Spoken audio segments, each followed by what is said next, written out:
নমস্কার বন্ধুরা। চিরসখার আজকের রোমাঞ্চকর এপিসোডে কি হতে চলছে চলো দেখে নিই।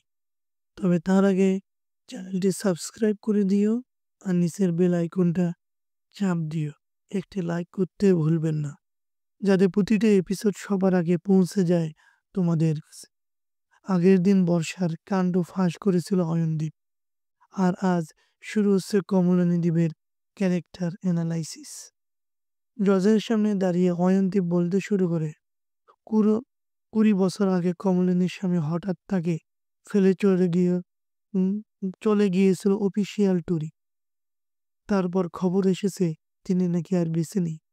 কিন্তু তার আগে কমলিনী পান এক রহস্যময় চিঠি স্বামী প্রেমিকার কাছ থেকে। সম্মান রক্ষার্থে তিনি সে কথা কাউকে বলেননি। এরপর একের পর এক বিপদ, ভাড়া বাড়ি থেকে তাড়ানো, পুরো শাশুড়িকে নিয়ে অসহায় জীবন। তখনও এগিয়ে এসেছেন স্বতন্ত্র বোস, স্বামীর পুরনো বন্ধু। বাড়িটা কিনে দিয়ে পাশে দাঁড়ান।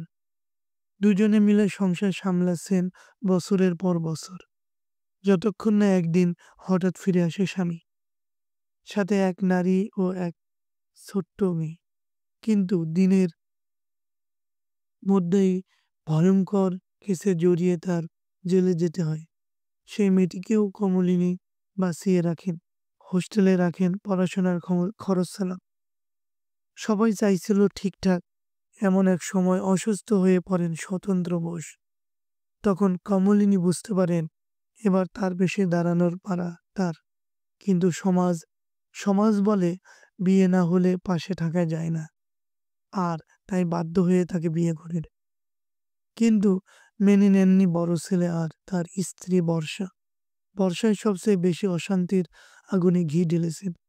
দুজনের সম্পর্কের ভাঙার চেষ্টা করেছেন প্রতিনিয়ত। একদিন স্বতন্ত্রের ইনস্টিটিউটে অনুষ্ঠানের দিন তিনি ভুলে যাওয়া ফাইল আনতে বাড়িতে ফিরে দেখেন বর্ষা হাতে নাতে ধরা। আলমারি খুলে গয়না শাড়ি লুটছে। ধরা পড়ে যাবে ভেবে উল্টো স্বতন্ত্রের বিরুদ্ধে মিথ্যা অভিযোগ আনে, থানায় কেস করে। কিন্তু ভাগ্য ভালো, স্বতন্ত্রের ফোনে ক্যামেরা অন ছিল, সব রেকর্ড হয়ে যায়। কেস তুলে নিলেও মন থেকে জ্বালা তুলতে এবার বর্ষা করেছেন আরো ভয়ঙ্কর অভিযোগ। কিন্তু অয়নদীপ জজের সামনে এসে বলে, মহামান্য, যেন মিথ্যা অভিযোগে এক নিরবোধ মানুষ শাস্তি না পায়। জজ ডেকে পাঠান কমলিনীর 3 সন্তানকে। মিঠি, বাবিল দুজনেই বলে, নতুন কাকু ছোটবেলা থেকেই আমাদের মানুষ করেছেন। আমরা এই বিয়ে মনে প্রাণে মানি। তারপর উঠে দাঁড়ায় বড় ছেলে বুবলাই। সে প্রথমে বিয়েতে আপত্তি জানিয়েছি।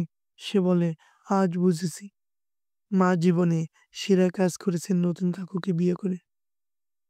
এরপর জজ প্রশ্ন করেন বর্ষাকে, অভিযোগ সত্যি কিনা। বর্ষা ঘুরিয়ে পেঁচিয়ে কথা বলতে থাকে, কিন্তু কোনো প্রমাণ নেই, না মেডিকেল রিপোর্ট, না কোনো ডকুমেন্ট।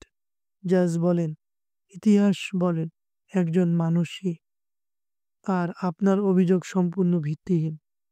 স্বতন্ত্রের ভাই দাঁড়িয়ে বলেন, কমলিনী যা যা সহ্য করেছেন তা কোনো মানুষ ডিজার্ভ করেন। প্রজ্জ্বল বলেন, আমরা বিচার ব্যবস্থার উপর আস্থা রাখছি। বর্ষার বাবা ও জেঠুও নিজেদের মতো কথা বলেন, কিন্তু কেউ ঘটনা চোখে দেখেননি। শেষমেশ জজ বলেন, আমার কাছে স্পষ্ট বর্ষা মিথ্যা অভিযোগ করেছেন, তাই আদালতের রায় কমলিনী দেবী বেকসুর খালাস। এভাবেই শেষ হয় আজকের এপিসোড। কেমন লাগলো কমেন্ট জানাতে ভুলবেন না।